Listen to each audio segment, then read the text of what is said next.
Hola, ¿qué tal? Bienvenidos a este bonito capítulo que ya tiene rato, Dan, que no nos vemos. ¿Qué tal la vida? ¿Cómo va todo? Me da mucho gusto regresar y poder hablar de quién mató a la criatura de Frankenstein. Aprovechando que tenemos el estreno de Frankenstein, bueno, estrenó hace una semana en salas de cine, sin embargo, estrena este viernes en Netflix. Así que hoy nos toca hablar de otras criaturas. Ya hemos hablado de vampiros, ya hemos hablado de zombies, ahora nos toca hablar de la criatura de Frankenstein. ¿Cómo estás, Dan? Súper bien y emocionado porque al parecer hoy vamos a cerrar la trilogía, pero si es una franquicia exitosa, nuestra trilogía de monstruos en la serie de ¿Quién mató? Podemos extenderla y hacer una trilogía de precuelas. De hecho, estaría interesante, precuelas de nuestros monstruos, zombies, vampiros, y en este caso es un muerto viviente, pero es tan fascinante por todo lo que esto implica. Y sí, porque sabemos que si Guillermo del Toro ve esto, tal vez va a decir, vayan a ver este podcast HDSPTM o una cosa por el estilo, ¿no? Y no te cierres a hacer una trilogía, Dan. El próximo año va a haber una nueva película de La Momia. Entonces vamos a hacer una cuadrilogía. ¿Qué tal, Bueno, y aparte se nos viene otra nueva de hecho, del mismo director, tanto una de Drácula como una de Frankenstein. Se me olvida el nombre, pero tú eres fan de... No esperes tanto del fin del mundo. Radu Jude, o como se pronuncie, trae su Drácula, que dicen, ¿sabes lo interesante que estaba leyendo? Obviamente no la he visto, creo que no la han traído a ningún festival en México, a menos que Mórbido la haya traído y no me fijé, pero que esta película utiliza una manera bastante innovadora, no sé si sea la palabra, la IA, estoy escuchando mucho que utiliza muchas escenas con inteligencia artificial. Habrá que verla, ya cuando tengamos oportunidad, no duden ni tantito que estaremos aquí haciendo un episodio al respecto.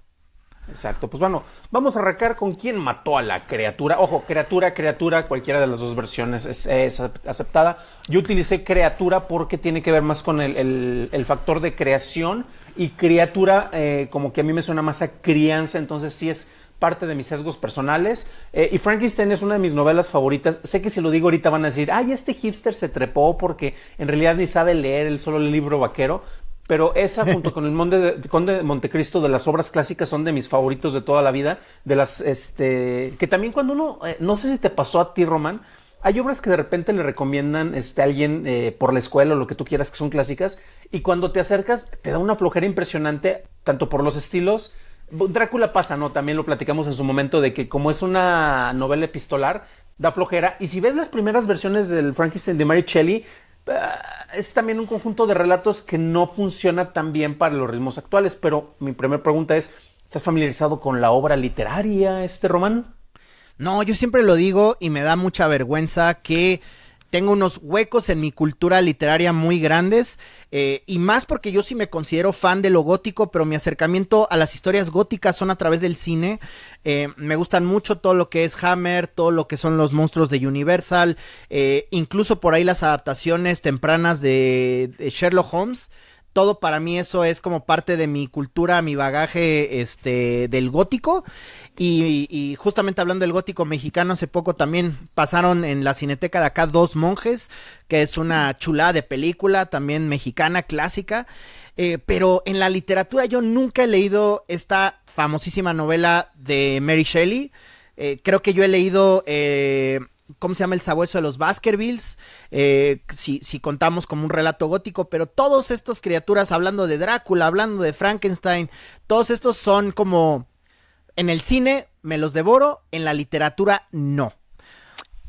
A ver, vamos a pasar yo ahorita eso a que lo hablemos a detalle, porque a mí quiero ver si entendemos qué es lo gótico, qué no, pero entonces vamos a hablar primero de Frankenstein, luego vamos a pasar un poquito de historia, y ya para entrar de lleno, porque sí hay, de repente es uno de los personajes que han sido más parodiados. De hecho, Maggie Gyllenhaal está haciendo una nueva versión de la novia, que hay veces que el personaje de la esposa, bueno, la novia de Bride, de Frankenstein, es más interesante, pero bueno, de entrada, solo para que estemos todos en el mismo nivel, Frankenstein, ¿a quién se refiere dentro de esta obra? Ella es consistente en el cine, en los cuentos, en los cómics. ¿De quién estamos hablando cuando decimos Frankenstein? Pues del monstruo, ¿no?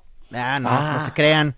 Eso es lo que se creía y de hecho el cine tiene la culpa, porque ha habido muchas películas donde se refieren a la criatura de Frankenstein como Frankenstein. Son los mismos que creen que el tiburón se llama Jaws también, porque ha habido videojuegos que le dicen Jaws al tiburón, entonces no es nada más el efecto Mandela. Realmente ha habido como obras que fomentan que nosotros le digamos así, pero pues obviamente Frankenstein es el buen doctor Víctor Frankenstein, que también ahorita nos vamos a meter de lleno seguramente, pero te quería preguntar, Dan, ¿cuál en el cine, al menos tú que sí leíste la novela de Mary Shelley, en el cine cuál fue la primera versión que tú viste de Frankenstein? Bueno, antes de eso nada más rápidamente, pregunta de trivia para los que no nos están viendo en vivo, ¿cómo se llama el tiburón de Jaws?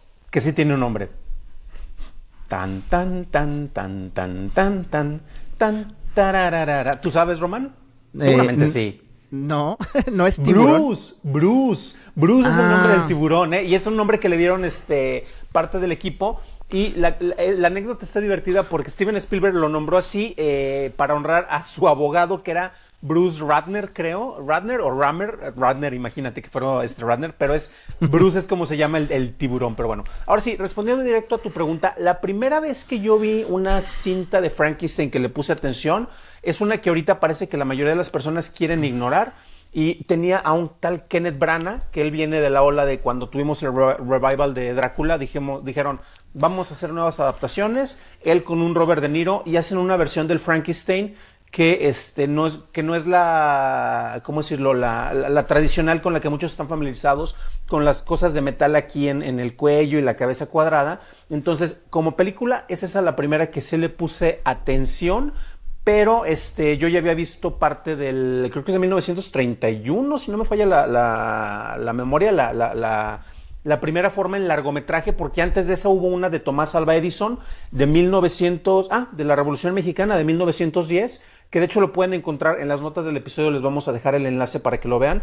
Es la primera adaptación de una obra literaria al cine, curiosamente Frankenstein también, a menos que me equivoque, no sé si tú tienes mejores datos. No, te creo, tú tienes muchos mejores datos siempre. Y curiosamente yo tengo la misma experiencia que tú en el cine, porque ¿en qué año se estrenó la de Branagh? ¿En el 91, 2? No, fue posterior, fue en el 94, 95 creo, Ok, por ahí. Yo recuerdo haberla visto en el cine, estaba pues chavo, tenía creo que 9 o 10 años, y fui a verla con mi papá y no la he vuelto a ver desde que se estrenó en cines. Recuerdo que no era la mejor de las adaptaciones, tenía muy buenos valores de producción, eso que ni qué. No fui muy fan de la interpretación de Robert De Niro. Creo que Kenneth Branagh me cae bien en todo hasta cuando sale como Poirot con ese bigote muy ridículo, pero trabaja muy bien. Pero justamente yo tampoco... Para aquellos que digan, yo desde que tenía 3 años mi abuelo me puso la de James Whale del 32, no creo, amigos, pero yo sí vi más tarde, más en mis 20 y tantos años, esa primer película de Frankenstein que creo que la mayoría recordamos, aparte de las escenas clásicas de obviamente cómo el doctor hace al monstruo y demás, esa escena icónica donde el monstruo de Frankenstein levanta a una niña y la echa a un lago, ¿no? Que es un momento icónico y un momento donde dices... Güey, estoy viendo algo bien hardcore, ¿no? Porque pues sentimos empatía por la criatura, pero en ese momento asesina a una niña, ¿no? ¿Y por qué lo hace? Después de que la niña le mostró una pequeña florecita, ¿no? Le mostró un poco de ternura y cariño. ¿Y cómo se lo regresa el monstruo? Pues la agarra y casi jugando con ella la avienta al río, ¿no? Al lago, perdón. Entonces yo me quedé con esa imagen, pero curiosamente estaba... Ahorita que está todo lo de Del Toro y demás, que creo que Del Toro acaba de llegar hoy, ¿no? Mientras estamos grabando a la Ciudad de México a promocionar. De hecho, él se va a incorporar a la transmisión en media hora. Ahorita lo traigo en el celular, así se conecta. Acabas de spoilear nuestro invitado especial. Bueno, que ya queda. Pero recuerdo que en una entrevista decía algo que yo la verdad no estaba familiarizado. Y es que esa versión de 32, que muchos recuerdan y piensan que es la versión definitiva, no estaba basada en la novela de Mary Shelley. Estaba basada en una obra de teatro que se basaba en la novela, ¿no? Entonces por eso esa película, a pesar de que es una gran película, eso que ni qué, no es una adaptación precisamente fiel de la novela, ¿no? De hecho, es más fiel la secuela. La novia de Frankenstein es más fiel como película de Frankenstein que la original Frankenstein, ¿no? La ironía. Y esa película tiene un inicio muy bonito, muy meta, donde sale la propia Mary Shelley hablando con Lord Byron. Y como que de alguna manera están discutiendo la historia y nos metemos en la película, pues ya nos muestra, ¿no? La historia de la novia de Frankenstein. Entonces, ese fue como mi conocimiento, Dan, pero tú que leíste la novela, ¿hay alguna versión que tú digas, incluida la de Del Toro, que es la adaptación definitiva de esa novela? Sí, y aquí va a ser con asegúnes, porque la figura, como tú bien lo mencionaste, es la adaptación, o sea, es parte del folclore y es algo que es fascinante porque este tipo de creaciones, la criatura de Frankenstein porque pues es que también viene del folclore. A una persona, ¿cómo se lo conoce? El apellido es lo que le da una identidad porque es parte de la familia. Y en este caso, la criatura de Frankenstein, pues su apellido en forma y es algo que retoma y al mismo tiempo altera Del Toro, donde curiosamente él respeta más la obra original al hacer estos cambios. Es una criatura sin nombre, pero el único nombre que es capaz de identificar es el de su creador, porque es como la primera palabra, y lo ha dicho Del Toro, que un niño tiene en su boca y en su mente es mamá, tanto por la facilidad para poderlo pronunciar, porque primero es únicamente por impulso, o sea, eso es de los sonidos más fáciles, así, mamá, de identificar, y de ahí se hace se adopta un sentido de identidad. Entonces, al momento de que esta criatura, lo único que conoce del mundo es su creador, Víctor. Ujú. Aparte es más fácil decir Víctor que decir Frankenstein, aunque te da una onda más dramática, pero es de esta manera con la cual se retoma parte del origen y nuevamente vamos a la identidad. En el rollo cultural, en el rollo folclórico, nosotros la manera en la cual pasamos la identidad es a través de los apellidos, y recordemos que los apellidos en algunas ocasiones a los bastardos se les conocía con un apellido únicamente para identificarlos tal vez del lugar o del oficio. Entonces es muy interesante porque todo esto se va acoplando dentro de la formación de como yo decía en las notas de El hombre, del mito, la leyenda, porque Frankenstein yo creo que ha ido a trascender de estas maneras. Y respondiendo directamente a tu pregunta, con todos los cambios que hace Guillermo del Toro, eh, tal vez porque la tengo muy reciente, tendría que volver a revisar las 57 versiones anteriores que existen, pero Ujú. yo creo que es la que logra retomar muchos de los elementos originales e intenciones de la obra, porque en su manejo de la creación recordemos que parte del impacto que ocurre con Víctor Frankenstein para tratar de lidiar con la muerte es por la muerte de su madre. Y el momento en el cual en la novela ese fragmento sobre la pérdida y la confrontación viene porque Mary Wollstonecraft Shelley está lidiando con la muerte de un hijo que se le murió a las semanas, y es de la manera en la cual se traslada, y eso nuevamente se incorpora de una manera más sensible, romántica, que romance no necesariamente significa que uno tiene amoríos. Romance gótico, que ahorita sí vamos a hablar ya de lo que significa gótico dentro de Ujú. la obra de Del Toro. En otras, aunque a mí me gusta la de Brana, sé que es imperfecta, le tengo cariño porque en la secundaria nosotros, para Proyecto Final de Literatura, hicimos en video una adaptación de eso, que tristemente cuando terminamos de hacer las grabaciones, el papá del chavo que usaba la cámara le encimó a hora y media que grabamos la fiesta de cumpleaños de su hermanita. Entonces ahí fue de a pedir perdón y sí lo grabamos, y usted, profesor Saab, le consta que estuvimos durante semanas trabajando. Entonces para mí es también como la criatura o la creación destruyó. Afortunadamente pasé, pero destruyó toda una obra que se hizo durante mucho tiempo. ¿Para ti cuál es tu versión favorita, Roman? La que crees que no necesariamente la que está más apegada a una obra, pero la que conecta mejor contigo. La novia de Frankenstein es una de mis películas favoritas. Yo diría que es como la versión definitiva. Pero voy a decir que esta película que se acaba de estrenar de Del Toro, tal como lo que hizo con Pinocho hace unos años, me pareció eh, una adaptación fabulosa, porque es una adaptación que sí le cambia muchos detalles de la novela. Yo leyendo los cambios que hizo Del Toro, me encantó esta como división que tiene la historia desde la perspectiva del doctor y la perspectiva de la criatura. Se me hizo una manera muy ingeniosa. Ahorita vamos a hablar justamente de la versión de Del Toro y en específico las reacciones, porque lo que he escuchado de la gente es que dice, la parte que es del doctor apesta, la parte que es de la criatura es una joya y medio se ahí nivelan. Yo estoy en total desacuerdo y hay como vasos comunicantes porque sabemos que Del Toro es una figura que ama el gótico y el romanticismo y todo lo que implica, pero justamente yo lo que estaba pensando ahora leyendo las reacciones a la película, y son reacciones que similarmente pasaron con La Cumbre Escarlata, que es otra obra que funge en homenaje al gótico, es que la gente actual, o sea, en la actualidad, hoy en día, nos hemos vuelto tan cínicos que ya no sé si ya se ha vuelto arcaico el gótico, si es decir que audiencias modernas ya no lo aceptan, pero les parece aburrido, les parece cursi, les parece ridículo. Y a mí me da una tristeza, digo, a mí me gustó mucho La Cumbre Escarlata, pero creo que hasta lo mencioné en una entrevista, La Cumbre Escarlata fue como el campo de entrenamiento para su Frankenstein, una película que aparte lleva toda su carrera tratando de hacer. Y yo no entiendo por qué la gente es tan cínica, Dan, o sea, porque creo que el gótico es un género que igual, o sea, es como si yo te dijera, vamos a ver una película de terror, vamos a ver la original Frankenstein, la original La Momia, y tú me acabas diciendo... Oye, Román, me dijiste que era de terror y no da nada de miedo, me estaba riendo. No, pues si tú vas en ese plan, con ojos modernos, donde vamos a decir, estoy esperando que me den los sustos de las películas de terror contemporáneas, obviamente te vas a decepcionar, ¿no?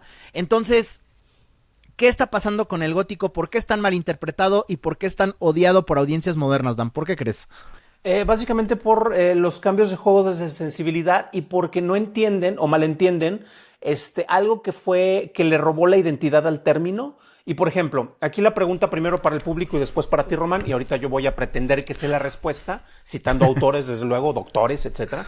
Pero por ejemplo, ¿qué es lo gótico? ¿Qué te hace que una obra sea gótica, tanto en la literatura, en la arquitectura, que es donde de repente uno lo puede ubicar más, en la música, y de repente uno puede visualizar, pues vas a ubicar a los emos o a los darketos, mejor dicho, tal vez con estos ajuares, pero que, o sea, sus rolas son depresivas.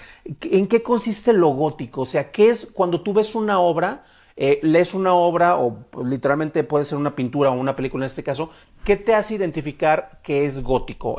Vamos a darles 10 segundos a los que nos están viendo porque creo que tenemos 4 personas en vivo y después la pregunta va contigo, Román. ¿Tú qué entiendes por gótico? Vamos a esperar a nuestro público expectante, por favor, que contesten qué es lo gótico. Ajá. Les vamos a dar 3 segundos, 2 segundos, 1 segundo en sus comentarios porque saben que no los leemos. Vamos, Román, para ti, ¿qué es lo gótico? ¿Qué es lo gótico? Bueno, yo creo que lo gótico, como bien dices, Dan, se puede decir que es tanto el espacio geográfico, pero también es un poco decir como si el western tiene que ser el oeste americano, no necesariamente. Yo creo que si gótico lo relegamos a castillos, Europa central y demás, ¿es necesariamente gótico que se susciten en castillos donde haya estas lunas llenas y murciélagos volando? Creo que no. Es más que nada, yo creo que en las dinámicas de género de esto, de los personajes de la época. En realidad creo que el romanticismo no, como bien dices, no necesariamente tiene que hablar de romance, pero muchas veces sí se hablan de estos tipos de idealizaciones, ¿no? Así como la historia de amor trágica o relatos de padres e hijos, que creo que Frankenstein tiene todo lo gótico en una sola historia, ¿no? Pero para mí es eso, es como el compromiso a emociones muy primales, muy básicas del hombre, ¿no? El estar enamorado, el desear ser querido. Para mí todo eso es gótico, pero obviamente sí tenemos que hablar de los entornos. No sé si un gótico en una selva podría ser gótico, porque pues claramente es un entorno ajeno a lo gótico, pero yo creo que sí tenemos que tener situarnos en esos tipos de arquitecturas y demás, pero creo que habla más sobre las relaciones entre los personajes que se refieren al gótico. Mira, te voy a dar una enorme sorpresa y ahorita sí me voy a citar académicos porque es uno de los temas que como me apasionaron en su momento. No, yo no estaba todo pintada, rajeado y era emo en la prepa, pero la definición depende a quién le preguntes, hay distintas interpretaciones y con académicos de repente también no había un acuerdo propiamente para catalogar lo que es el gótico. El gótico habla de cómo el pasado regresa para estar detrás de ti y cómo regresa para atormentarte. Esa es la línea básica de lo que implica lo gótico. Pero, y la manera en la cual esto implica, el gótico tiene que reflejar un anhelo por algo que no se puede tener. Por eso en el romance aplica muy bien. Un romance gótico es literalmente un amor no correspondido por una figura muerta, por ejemplo. Ahí tienes un poema ya escrito únicamente con esa primicia. Eso es a nivel narrativo. Y oh sorpresa, porque en el cine podríamos catalogar Star Wars y podríamos catalogar Alien como obras góticas por el juego que tienen. Ahora bien, de repente me puedes decir como que no cuadra muy bien, ahí les voy a manejar un poco y cito concretamente a la doctora Sarah Cleta y a la doctora Brittany Warman, perdón, que a ellas les estoy robando parte de las catalogaciones. Ellas se enfocan en folclore. Han hecho un montón de revisión sobre no únicamente el folclore dentro de Estados Unidos, que es donde ellas residen, sino a nivel internacional para tratar de entender. Y ellas mencionaban precisamente que no había un acuerdo a nivel académico literario como para catalogarlo. Y el gótico también se caracteriza porque tienes una encimación de distintos detalles que en conjunto con saturación, casi como si fuera algo churrigueresco, te dan las características que definen lo gótico. Batman, ciudad gótica. Cuando uno te empieza a encontrar los hilos, sabes que lo gótico tiene colores oscuros, ciudades derroídas, gárgolas, y dices, eso lo ubico como gótico. Sí y no, pero también tienes a Batman que tiene un anhelo por algo que perdió y el pasado regresa para atormentarlo. Entonces, a nivel personaje y narrativa, un personaje de ficción que muchos conocen es gótico. Drácula es una de las obras cumbres de la literatura gótica también. Y a nivel visual y arquitectónico, efectivamente, si tienes un castillo que está derroído, entornos lúgubres, oscuros, y que te hablan de un pasado que ya no se puede recuperar, o sea, si tú ves un castillo gótico nuevecito con los vitrales hermosos como en la Catedral de Reims, es gótico por la estructura que se armó en un 1500 y tantos, pero si tú lo ves derroído o como una torre, la torre que Víctor empieza a utilizar en su película, tiene que estar derroída, es precisamente para recuperar lo gótico, porque te habla nuevamente de un pasado que jamás vas a poder alcanzar ese nivel. Por eso te está atormentando el nivel de perfección humanitaria en la arquitectura. Las catedrales góticas se fue el pináculo de las estructuras, jamás vamos a poder alcanzarlos. Eso es lo que implica lo gótico. Que tenemos aquí también respuestas de dos de nuestros escuchas. Gracias, chicos, por comentar. Dice Jorge Arturo Aguilar López, negro y lúgubre. Para él eso es gótico. Y tenemos otro comentario que dice, saludos, gótico se entiende por arquitectura, darquetas nalgonas y la ciudad del loquito vampiro. Creo que ganó el premio, yo me gusta su definición, muy bien, gracias. Dijo nalgóticas, Sommerhasser, ahí te mandamos mándenle una cerveza a ese señor. Pero bueno, ya que tenemos eso catalogado y precisamente dentro de las distintas obras, es curioso porque también Frankenstein se ha reinventado. De repente es más popular y más interesante la figura de la novia de Frankenstein, que nuevamente es una figura romántica en la obra original, que concretamente la novia de Frankenstein se altera para la obra de Del Toro, que sí vamos a hablar también de esta película, desde luego. Pero vemos cómo se van reinterpretando. Nuevamente, 2001, Odisea del Espacio, tenemos una reinterpretación de Frankenstein, porque parte de la obra, de lo que estaba manejando, es sobre cómo la obra se puede poner en contra de su propio creador. Tenemos el show de terror de Rocky, tenemos el joven Frankenstein, tenemos las frases más características que en tono de parodia de repente uno puede escuchar con él, it's alive, eso de repente resuena mucho más y ya sabes de qué obra se está hablando con esto. Y desde luego que también tenemos a Herman Munster, ¿no? Que yo creo que ese sería tal vez el que yo culparía que mató la figura de la criatura de Frankenstein, más que Boris Karloff al popularizarlo con el público infantil.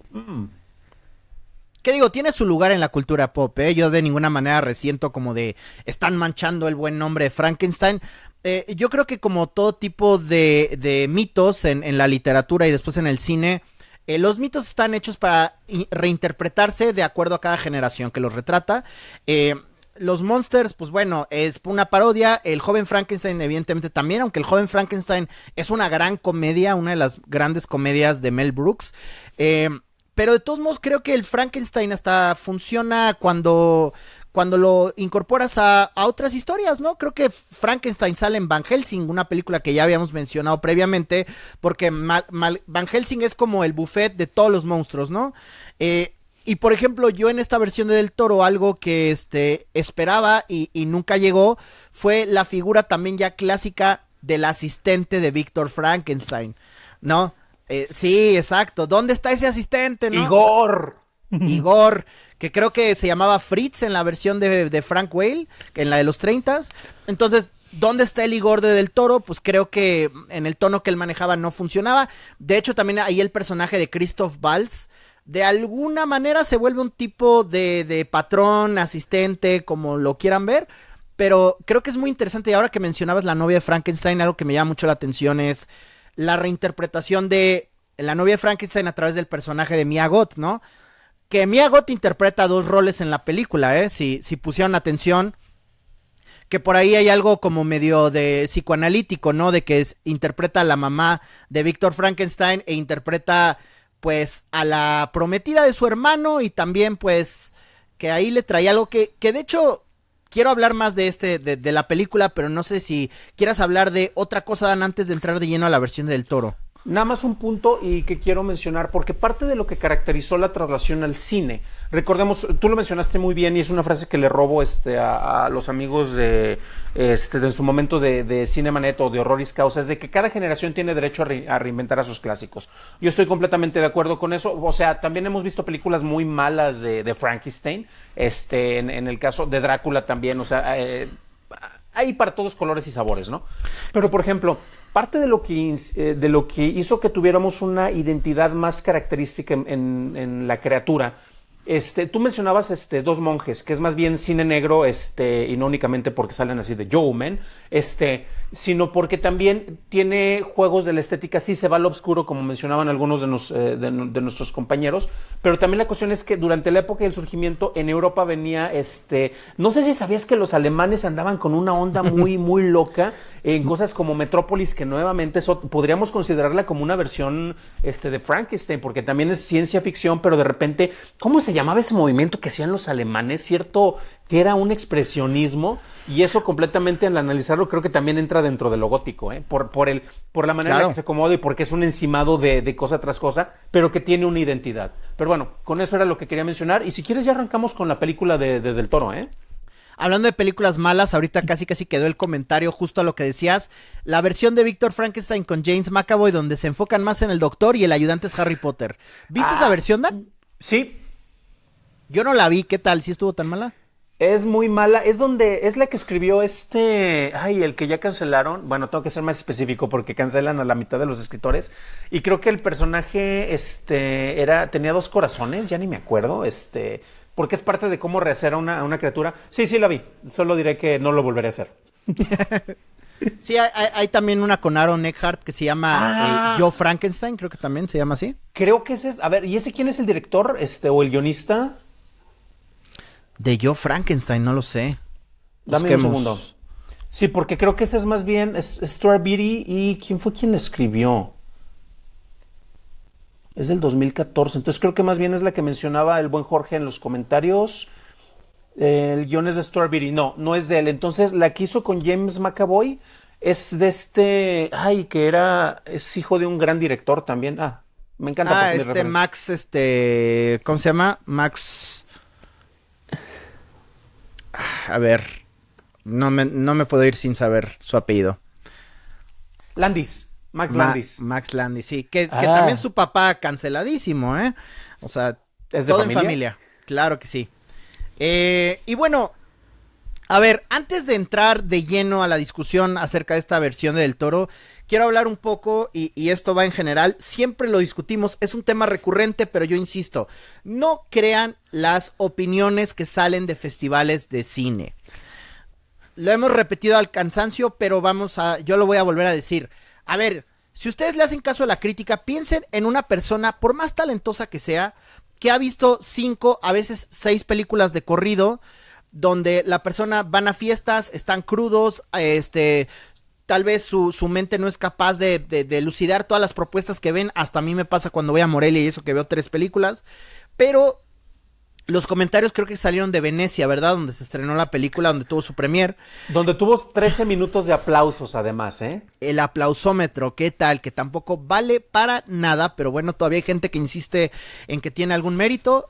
Pero yo recuerdo que los primeros comentarios no fueron nada buenos.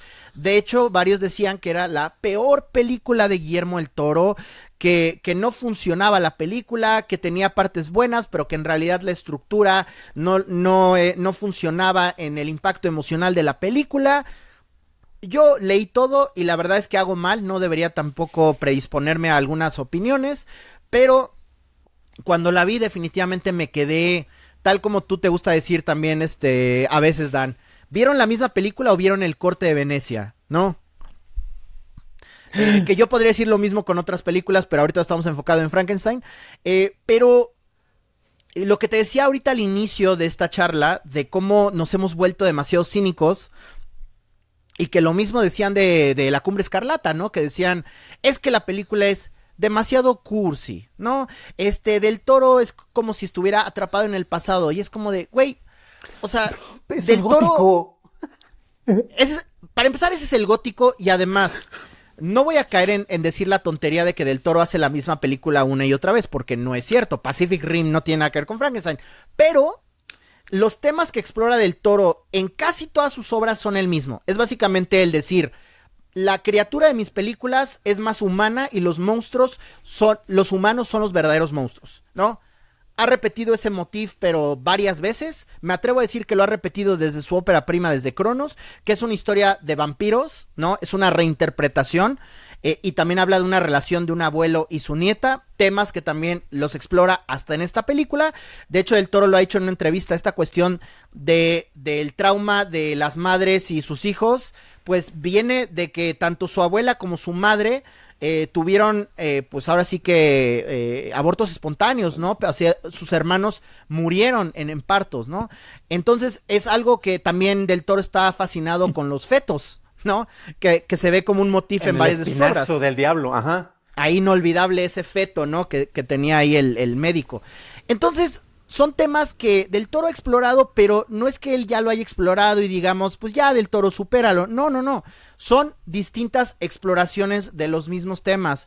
Entonces, si no te gusta Frankenstein, pues quiero pensar que lo único que te gusta Del Toro son o sus diseños, o los visuales, o algo. Pero en realidad los temas están muy bien planteados. Y ahorita que también hablemos de las actuaciones, yo sí quiero mencionar que la actuación de Jacob Elordi es magnífica. Es de las versiones de la criatura más puras, más hermosas. Vemos básicamente en el cuerpo de un adulto cómo pasamos de un recién nacido y vemos una transición. Es un coming of age, también podríamos verlo así. Y Elordi te lo vende perfectamente. Yo sí estaba chillando al final de la película, a mí me llegó mucho. Y cosa que nunca me había pasado en ninguna versión de Del Toro, ¿no? Que también justamente estos temas de la mortalidad también los exploró justamente su película anterior, en Pinocho, ¿no? Que habla de que en vez de que el muñeco quiera ser un niño de verdad, pues el muñeco solo quería ser, pues, amado, ¿no? Con su papá, y vemos que mientras su papá, pues, es un hombre mayor que va a morir, él está destinado a pasar el resto de sus días, ¿no? Nada más recordando que es también una tragedia. Que es una maldición. Uh-huh. Sí, es una maldición. De hecho, alguien hizo un fanart que me gustó mucho de la criatura de Frankenstein agarrado de la mano del Pinocho, ¿no? Porque son dos seres inmortales, que se me hace muy lindo, ¿no? La idea. Pero por eso yo digo, no sé cuál sea tu opinión, a lo mejor aquí vamos a discrepar y está perfecto, es lo que le da la carnita al programa, ¿no? Que podamos discutir. Pero quiero ver tú también, Dan, qué piensas o más bien, qué opinaste de la película y qué piensas de las críticas. Ojo, porque yo me acuerdo que cuando salieron los comentarios, tenemos dos enviados que nos van a acompañar en el, ¿cómo se llama? En el Cinefiles, que son tanto David como Pipe. Me llamó la atención porque se estrena la película y yo sabiendo que ellos estaban en Venecia, les mando comentarios de, güey, sé que esto viene de la crítica en general, los comentarios, el aplausómetro, ¿a ti qué tal te pareció? Porque confío en sus juicios, no concuerdo con ellos en varias ocasiones, pero normalmente es parte de la riqueza de la conversación. Confío en ellos porque sé que me van a dar un juicio de valor que está más, está mejor equilibrado, y sí voy a mencionar nombres, que cualquier otra cosa que nos pueda dar un Ibarreche, que nos pueda dar una mesa, que nos pueda dar los de Sensacine, arróbenlo si quieren, porque ellos tienen otra función que está muy desligada de la promoción periodística y de la función cultural. Ellos lo ven a manejo de entretenimiento. Y tanto Pipe como David, yo lo respeto mucho porque, aunque nuevamente ellos han recomendado películas que a mí no me gustan y viceversa, o sea, pero por lo menos me van a dar una misión de un juicio que está más pensado y que busca analizar la obra. Y los dos estaban en posiciones encontradas. A uno no le gustó y al otro le encantó. Entonces, pasa el tiempo, tú y yo lo sabemos, cuando uno va a festivales, ya uno con el paso del tiempo se va mesurando, porque de repente en la noche, sobre todo si vas a escribir algo, si tienes ese afán para difundir lo que viste, sabes que hasta se te van a combinar las películas y hay días muy buenos en donde tuviste una misma temática y todo encaja maravillosamente. Y tienes días en los cuales, pues, la película que viste a las 10 de la noche, a las 12 de la noche, particularmente si estuviste en Morelia, haciendo filas alrededor del cine después de las 12 para ver una película de Reigadas, no porque lo haya hecho, cuando todavía iba a Morelia y veía películas de Reigadas, no la vas a apreciar. Tal vez de ahí viene mi odio a su cine. Daniel Campos, Dan Campos, ¿qué opinas sobre esta película? Yo la vi, tengo el privilegio, y sí, lo acepto y lo reconozco, de que en el rumbo en el que vivo, tenemos cinetecas y todos sabemos que esta película, si no la viste en cineteca, no la viste. Es lo que yo vi en todos lados. Pues yo no la vi en cineteca, pero la vi en un cine independiente, en los cinemas de WTC, con una calidad de proyección que es decente, tiene cosas que pueden mejorar. La sala estaba llena, yo fui a disfrutar la película. Antes de esa había visto otra, era mi segunda película en el día, por lo cual tal vez no era la mejor opción. Pero la disfruté mucho, las 2 horas 40 minutos, como era con temáticas que a mí me gustaban, no sentí que se extendieran, la división de capítulos le ayuda, a mí me hubiera gustado que tal vez hubiera un tercer capítulo, pero la cuestión es que la exploración que se da surge, y es lo que hace siempre Del Toro, de la empatía. Tú lo mencionaste, Del Toro tiende a humanizar a los monstruos, a las criaturas, prefiero catalogarlas de esta manera, para que sientas empatía por ellas, para que veas que son más bien seres incomprendidos. Y en este caso, tú lo mencionaste y citamos a nuestra amiga Fernanda Solórzano, porque ella mencionaba, y me encanta cómo la maneja, ¿no? Jacob Elordi se sale del cliché de la cabeza cuadrada y la piel verde, que es como muchos lo ubican, pero te da un personaje todo parchado, que curiosamente a mí me recuerda a los ingenieros de la saga de Aliens, otra obra gótica desde luego, de Prometheus, porque tienen mucho que ver. Entonces de repente como que esto visualmente encajó, y ella decía, o sea, tienes a esta persona que te lo presentan como un monstruo, y es una figura que es simétricamente atractiva, que es la manera políticamente correcta de decir de que pues sí está guapetón el muchacho, pero son, el físico se sobrepone por las emociones y la empatía que te estremece. Y curiosamente también con Oscar Isaac, que podríamos decir que es el verdadero monstruo, hace una excelente construcción en esta obra que no viene tampoco en la obra original. Recordemos que también Mary Shelley viene de tragedias, pero también viene del privilegio. Recordemos que se juntaba con Lord Byron, y también su esposo era un gran escritor de poemas. O sea, era la crema innata. Ahorita estarán viviendo en la Condesa o en la Roma, ¿no? Serían intelectuales. Pero también vivía dentro de un núcleo de un privilegio. Y se hace una adaptación primero para entender por qué la obsesión con la muerte que tiene Víctor, que sí viene poquito entrelazado con la tragedia que tuvo la misma Mary, que retoma elementos autobiográficos dentro de la obra, pero también te logra empatizar para que Víctor no sea precisamente el monstruo, sino que llegas a entender sus motivaciones, cosa que creo que se hace mejor que en otras obras previas, y gracias a eso lo entiendes. Y una cosa que siempre ha sido consistente para muchos, Frankenstein, en la literatura o en las distintas obras, es frustrante porque no tienes un cierre y un final. Al final sabes que los dos personajes siguen en el Polo Norte y se van a casar, depende de la interpretación. Uno quiere matar al otro y se van a perseguir, o son amigos, o vivieron juntos y fueron felices. No tienes esa definición, y en este caso por lo menos tienes una sensación de empatía y de perdón. Ups, spoiler. Sí, que también una de las cosas que si alguien quisiera criticarlo, y que creo que viene de la novela original, es el monstruo no necesariamente era una criatura horrible como Boris Karloff o como otras interpretaciones. Creo que hay pasajes del libro de Frankenstein donde lo describen como un ser atractivo, ¿no? A lo mejor Jacob Elordi pues es demasiado atractivo, pero creo que el diseño de Del Toro, que también me recuerda un poco a otros trabajos que ya ha hecho, como de diseño de, por ejemplo en Hellboy 2, el que es el villano de Hellboy 2, tiene muchas de las líneas, los rasgos faciales que tiene la criatura de Frankenstein. De hecho podemos ver muchos paralelos entre muchos de los diseños que hace y que repite en distintas obras del Toro, pero esta cuestión que también dices, ¿no? De los trabajos de empatía. Para mí, Víctor Frankenstein también es una figura trágica que no necesariamente yo lo consideraría el villano. Hace cosas que podríamos decir que no son buenas, que serían antagónicas para nuestro protagonista, si consideramos que la criatura es protagonista, pero también es una figura trágica, ¿no? O sea, yo creo que finalmente él se deja consumir por una obsesión que también es inculcada desde que es niño, ¿no? Con un padre exigente que siempre lo maltrató, que siempre dijo que él tenía que ser el mejor médico, que lo obligaba literalmente a memorizarse los textos de medicina, o si no lo golpeaba, se ve en la película. Que eso lo repite, los pecados del padre los paga el hijo, pero también repite los vicios. Exacto. Y yo es por eso que todas esas escenas donde dicen, es que está bien aburrido, yo es donde digo, no estás viendo la película, ¿por qué te aburren? Están construyendo muy bien el personaje. Oscar Isaac también está magnífico en el papel. Creo que también es uno de esos roles que, similarmente en Dune, donde interpreta al papá de Timothée Chalamet, de Paul Atreides, pues creo que es una figura paterna con mucho poder, pero aquí hay como un desprecio a su creación, porque simplemente él quería básicamente ser lo que su padre quería de él, ¿no? O sea que cuando él solo escucha Víctor, Víctor, Víctor, dice, la criatura tiene una especie de retraso mental, ¿no? Ya lo descarto porque no es lo que yo quería que fuera, ¿no? Y es básicamente un reflejo de sus propias inseguridades que está proyectando en el monstruo, ¿no? Que es lo que hacemos a veces padres pasándole eso a sus hijos. Entonces, la construcción de los personajes está excelente. Yo de verdad no entiendo por qué no les gusta. Si todo hubiera sido desde la perspectiva del monstruo, nos hubiéramos quedado... Digo, a mí me gustan mucho también esas escenas.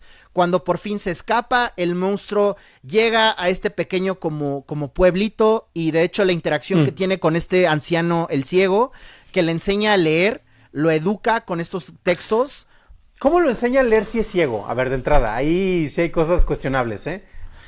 Pues él obviamente no nació ciego, Dan, se hizo ciego después, entonces pues ahí no o sea, lo sé. Se trata, por ejemplo, cuando enseña a leer a la hija, pero también era de que, ¿y qué letra es esta? Y lo ubicaba por la figura de un animal, ¿no? O algo por el estilo. Sí. Pero sí son así como que, o sea, sí está bien planteado, pero...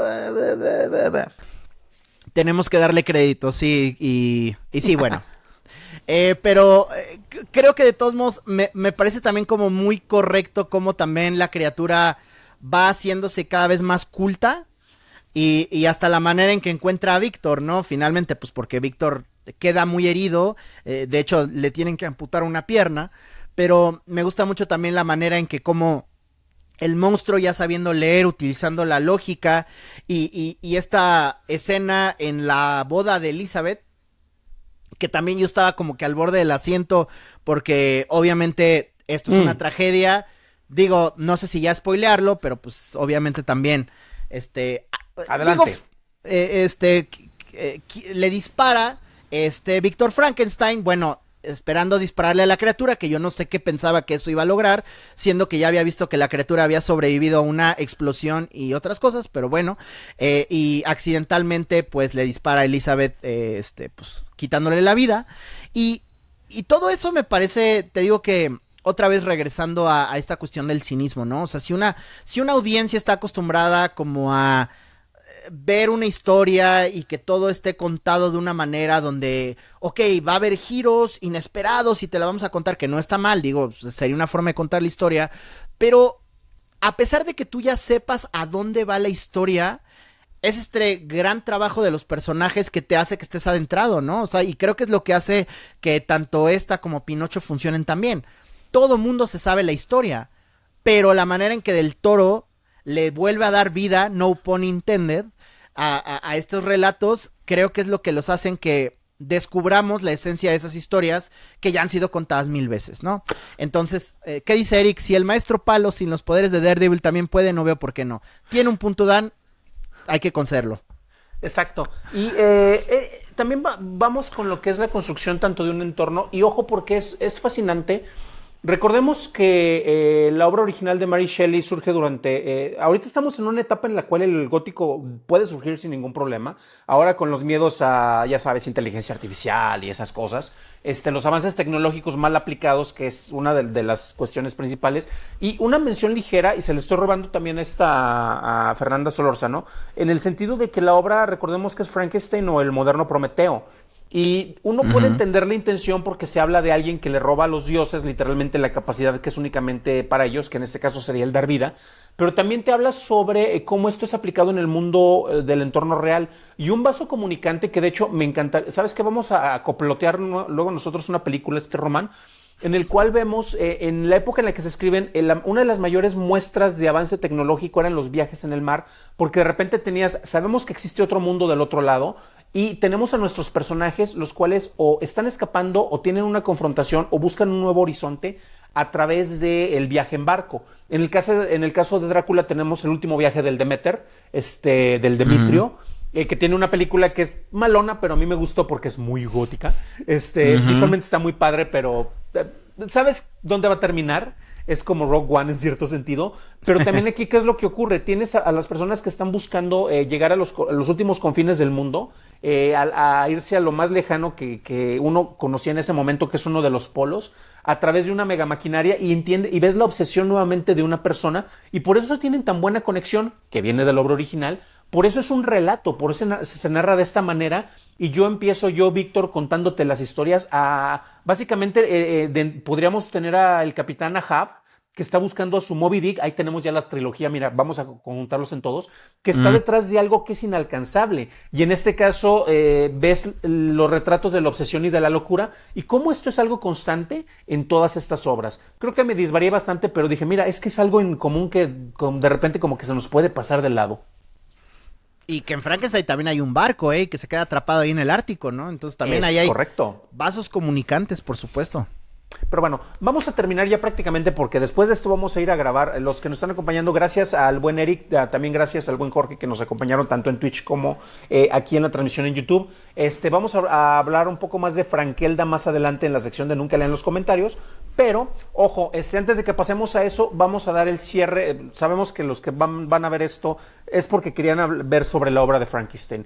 En general entiendo que a los dos nos gustó. Yo creo que también los dos le encontramos algo de valor, pero si pudiéramos cambiarle algo para mejorarle, como para hacerla la obra perfecta, que es ridículo en cierto sentido, porque nuevamente Del Toro, Pinocho es un Frankenstein. O sea, nuevamente vemos el hecho de que una criatura quiere tener una identidad humana es una constante. El mismo Hellboy lo podríamos catalogar dentro de esas categorías. Pacific Rim no creo, pero seguramente encontramos una manera de relacionarla, Mimic, etcétera, el laberinto del fauno. Pero ¿cuál sería alguno de los detalles que crees que, no porque estén mal hechos, pero crees que te hubiera gustado verlo dentro de esta cinta para que fuera así de tu mega hit? No lo sé, es que digo, sí, obviamente ninguna película es perfecta, ni los que dicen que las películas son perfectas, aún una película que sigue siendo mi favorita del año, como Una batalla tras otra, tampoco diría que es una película perfecta.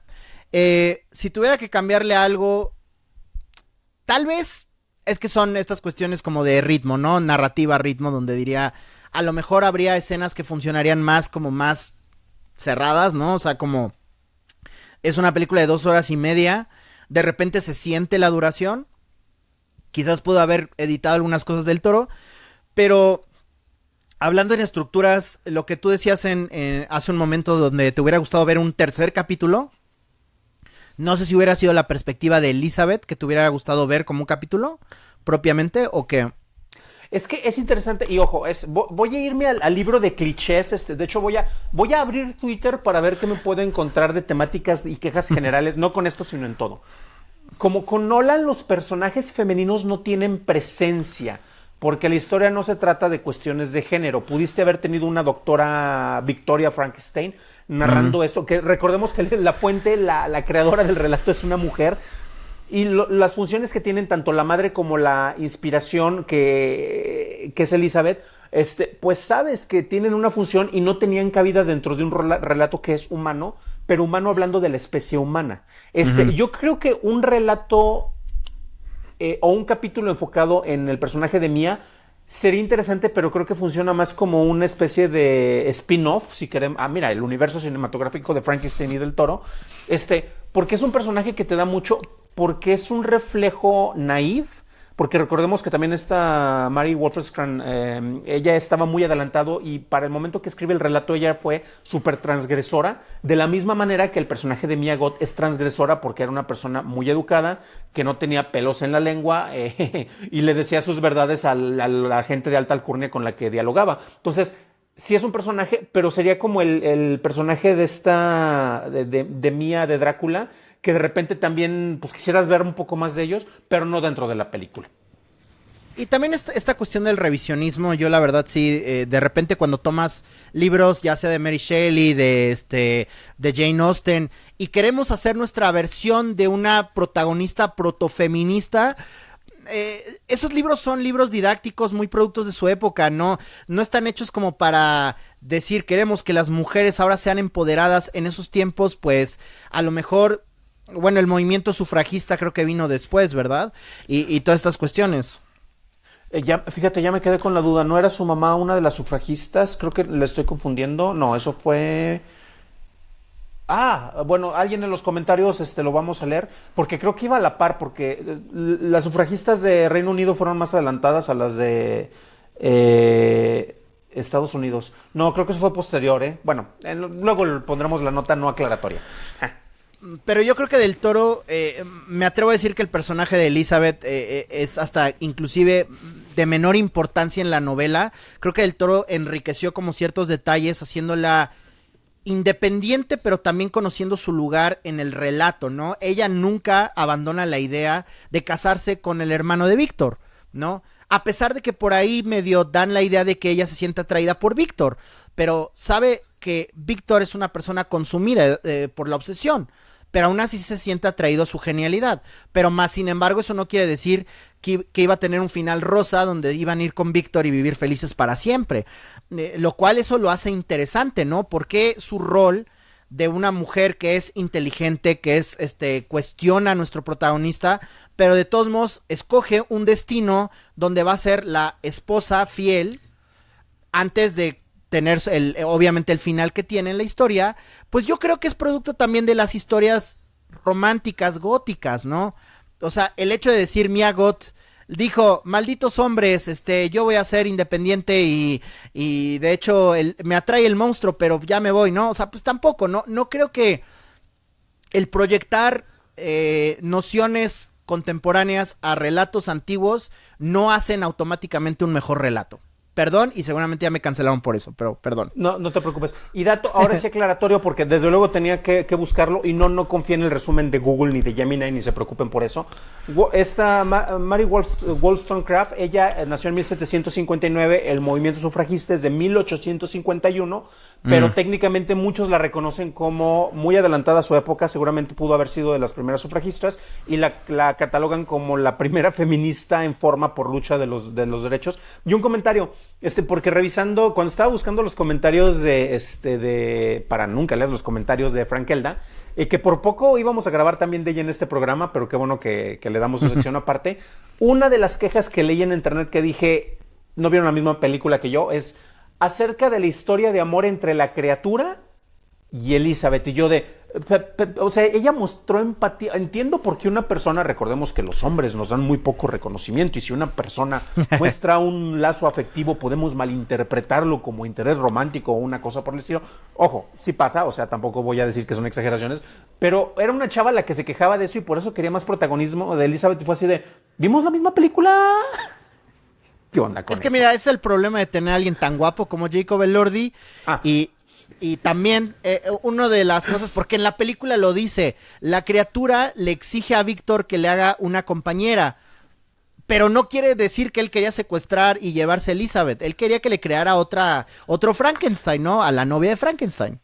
Que eso es lo que pasa también en las versiones anteriores, que asesina a la pareja de Víctor, que ojo, aquí no en ningún momento es su pareja, y Víctor porque quiere, para no revivir el trauma de la muerte de su madre, busca precisamente, sabiendo que ya tiene el poder de un dios, le roba el fuego a los dioses para traerle vida y recuperar a su esposa, la cual, como técnicamente murió en un menor periodo, podría recuperarse y la podría tener. Y parte de lo interesante de la novia de Frankenstein es que ella tiene un rechazo tanto con Víctor como con la criatura, porque ella es es otro personaje feminista porque tengo que estar ante los estándares sociales de las otras figuras. Pero bueno, yo creo que con eso terminamos, Román. Gracias a los que nos estuvieron acompañando con esto. Unas últimas palabras nada más. Si la recomendamos, yo creo que sí la recomendamos. Y híjole, ojalá la puedan ver en cines. Sabemos que no es algo fácil si no está cerca de un... Por ejemplo, estaba en León, Guanajuato ayer con mis hermanos, con uno de mis hermanos, y tienen que ir a Guanajuato a un cinedota a verlo. Pero carajo, qué bueno que está en más salas, pero definitivamente yo creo que sí es para verse en sala de cine, Yo concuerdo totalmente y debo decir que fue mi primera vez que visité el Cinedot de Querétaro. Yo no había ido al Cinedot, de hecho ese Cinedot lo compraron, era un Cinemex, antes era un Cinemark, después de la pandemia lo cerraron, lo compró Cinedot. Cinedot vale 55 el boleto normal. Y no sé si te enteraste, Dan, porque esto lo tuitearon el 31 de octubre, que había 2x1 para todas las funciones de Frankenstein en las salas de cine. O sea, eso quiere decir que podías ver Frankenstein, tú, tu pareja, tu mejor amigo, a 25 pesos. O sea, no manches, no hay excusas. La proyección, la calidad era decente, no era la mejor, dejaba que desear, pero creo que vale muchísimo la pena que la busquen en salas. Y además... Yo de todos modos la voy a volver a ver ahora que estrene en Netflix. Me da mucho curiosidad también ver lo que va a ser la película con HDR o con Dolby Vision. Porque también tiene unos colores muy saturados, muy ricos. Entonces me dan curiosidad verla en la tele OLED que tengo. Ya va a sonar como que aquí estoy presumiéndoles que hoy sí mi tele. ¿Y ustedes en qué la ven? ¿En su celular? No la vean en su celular, por favor, háganse el favor. Pero bueno... Si pueden ir a verla en cines, véanla. De todos modos, si no pueden verla, pues obviamente ahí está en Netflix. Pero sí, recomendadísima. Pues bueno, con eso terminamos. Gracias, Román. Gracias a los que nos acompañaron en vivo. Esto se va a quedar ya privado para después tener la versión descargable ya bien depuradita con intro y todo. Y desde luego, gracias a los que nos apoyan en Twitch. Estuvimos transmitiendo al mismo tiempo en Twitch. Recuerden que pueden suscribirse con su cuenta de Prime. A ustedes no les cuesta y acá nos cae $1 que podríamos usar para, no sé, tener una cuenta de paga de esta plataforma que utilizamos para transmitir y que les llegue en glorioso HD o 4K en sus casas. Y desde luego gracias a los Patreons y van a ver sus nombres a continuación en la versión descargable. ¡Vámonos! Gracias a todos.